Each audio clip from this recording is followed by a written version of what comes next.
हिंदुत्व सम्राट शिवसेना प्रमुख वंदनीय बाळासाहेब ठाकरे, धर्मवीर आनंद दिघे साहेबांना वंदन करून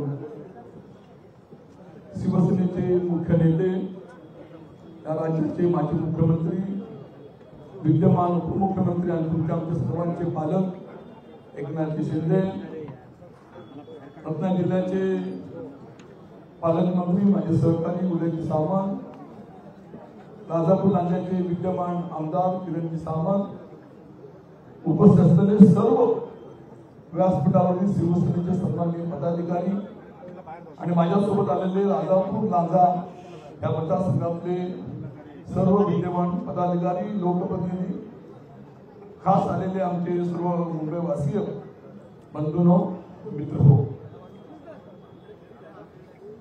9 तारीख म्हणजे भाईंचा जन्मदिवस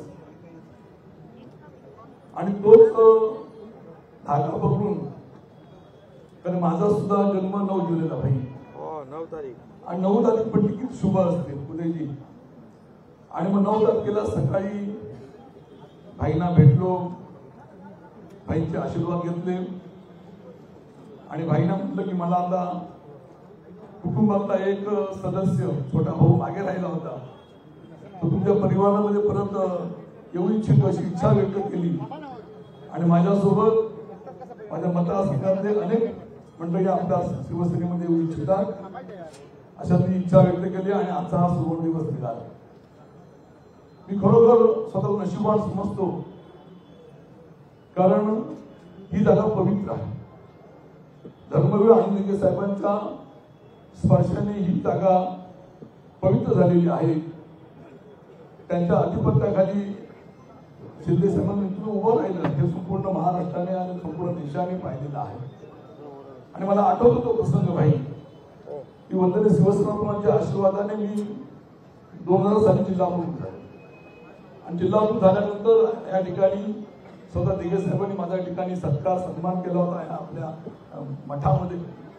आणि पुन्हा एकदा एवढ्या वर्षानंतर शिंदे साहेबांनी या ठिकाणी माझा सत्कार सन्मान केला, आपल्या कुटुंबाने सामावून घेतला. मी खरोखर स्वतःला नशिबान समजतो.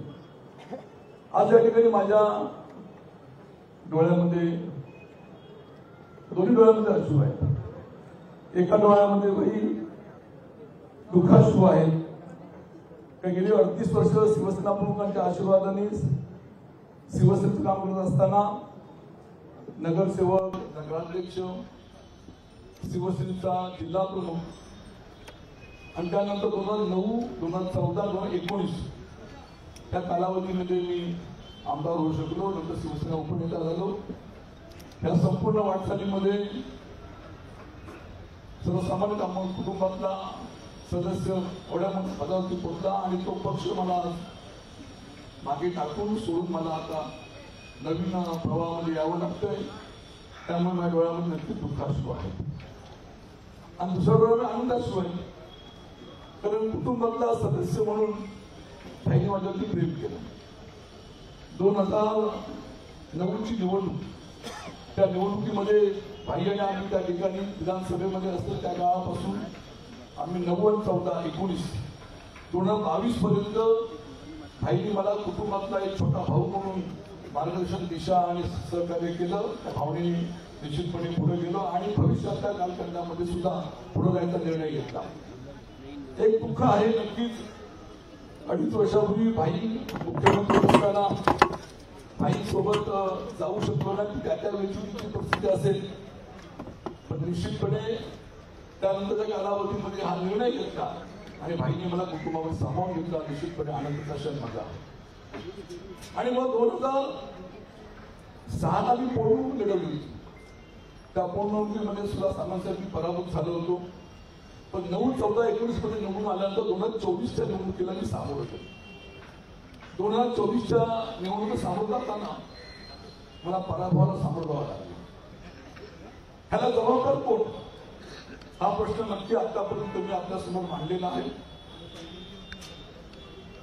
आपल्याला आठवत असेल 2014 साली भाजप सरकारची युती सत्ता आली आणि त्या युतीमध्ये मला वाटलं होतं उदयजी की माझ्यासारखा एक निष्ठावंत सैनिक त्या ठिकाणी मंत्री होईल म्हणून. शिंदे साहेबांनी सुद्धा त्यावेळेला उद्धव साहेबांकडे माझी शिफारस केली होती, दुर्दैवाने होऊ शकलो नाही. पण शिवसेनेचे नेते, आता नाव घ्यावंच लागेल, विनायक राऊत त्यावेळेला दीपक केसरकरांना मंत्री केलं, राजन साहेब तिथंच राहिला. तो कालावधी गेला, 2024 ची निवडणूक आली आणि मग त्यावेळेला सुद्धा वाटलं होतं की राजन साहेबांना पुन्हा संधी मिळेल, पुढे मंत्री होईल. माझे उदय सामंत शिवसेनेमध्ये आले आणि उदय सामंत मंत्री झाले, 2019ला मंत्री झाले. आणि मग 2024ला चला वाटलं होतं, मी साहेबाला भाईना म्हटलं की महाराष्ट्रामध्ये परिवर्तन झालेलं, त्यामुळे नक्की सत्ता मालकाची येणार आणि राजन साहेबचं चुकलेलं सर्व मंत्रीच प्रणाम करणार. पण नियतीच्या मनामध्ये वेगळं होतं का शिंदे साहेबांकडे सुद्धा दिघे साहेबांची आलेली दैवी शक्ती असं म्हणावं लागेल. 24 तासामध्ये जवळजवळ 20 तासाच्या वरती काम केलं जातं, ती एक वेगळी दैवी शक्ती आहे हे तुम्हाला मला माहिती आहे. आणि म्हणून 2024च्या निवडणुकीपर्यंत सुद्धा आम्ही पराभूत झालो, पराभव मान्य केला. परंतु 2006चा पराभव तो झाला, 2024चा पराभव हा माझ्या कुटुंबाला आणि माझ्या पदाधिकाऱ्यांच्या जीवाला.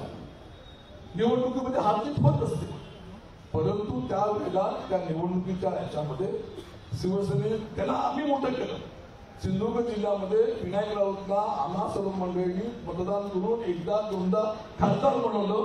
त्याच विनायक राऊतनी त्या निवडणुकीमध्ये त्यांचा जिल्हा प्रमुखांनी विलास साहेबांच्या पदाधिकाऱ्यांनी त्यावेळेला आमच्या भैयाचं काम केलं. भैयाचं कबूल करेल, जाहीरपणे करणार नाही असतो आपण सांगा. आणि म्हणून अशा या पराभवाचं नक्की जीवानी लागलेलं आहे. आणि म्हणून मग आम्ही शांत होतो आणि म्हणून त्यानंतरच्या काळामध्ये आम्ही ठरवलं की पुन्हा एकदा एक आमचं वाट चुकलेला भाऊ कुटुंबाच्या बाहेर गेला होता, परत भाईजी कुटुंबामध्ये मला घेतलं, छोट्या भावासंग प्रेम केलं आणि आज मी आपल्या सर्वांच्या उपस्थितीत भाई त्या ठिकाणी म्हणजे आपण म्हटलं जातं दुधामध्ये साखर पडली की दूध मधुर होतं, तसं ह्या राजापूरला विधानसभा मतदारसंघामध्ये जिल्ह्यामध्ये आज आम्ही सर्व मंडळींनी पुन्हा याच्यामध्ये आल्यामुळे दूध मधुर झालेलं आहे. तर भविष्यातल्या कालखंडामध्ये या जिल्ह्यामध्ये 100% शिवसेनाच होणार या ठिकाणी सांगू इच्छितो. जाता एकच आपल्याला सांगू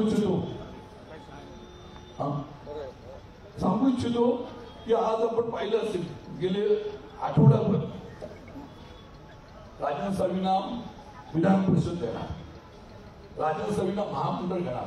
हे मी बोलत नाही, हे मीडियाच्या माध्यमातून सांगितलं जातंय. तर भाईंना मी एवढंच नम्रपणे सांगेल की मला शिवसेना पक्षाच्या माध्यमातून आपल्या मार्गदर्शनाखाली आपल्या असणारे सर्व काही मिळाले, मला काही नको. मी अत्यंत समाधानी आनंदी आहे.